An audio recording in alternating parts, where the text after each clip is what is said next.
غصہ غصہ ہوتا ہے، لیکن غصہ جب اعلیٰ ظرف لوگوں کو آتا ہے تو انہیں اپنے اوپر کنٹرول ہوتا ہے. غصہ ہمیشہ تنہا آتا ہے مگر اپنے ساتھ جو ہے وہ عقل، اخلاق اور شخصیت کو لے جاتا ہے.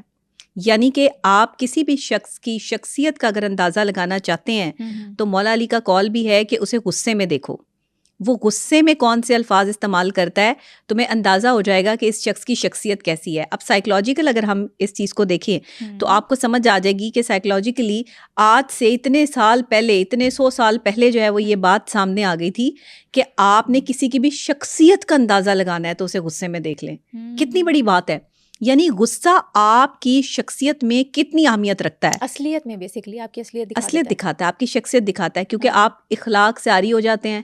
آپ کے اخلاق جو ہے وہ بالکل گر جاتے ہیں. آپ کو الفاظ کی سمجھ نہیں آتی کہ آپ نے کون سا الفاظ استعمال کرنا ہے. آپ سامنے والے کو کمتر اور اپنے آپ کو برتر محسوس کرنا شروع کر دیتے ہیں. احساس کمتری اور احساس برتری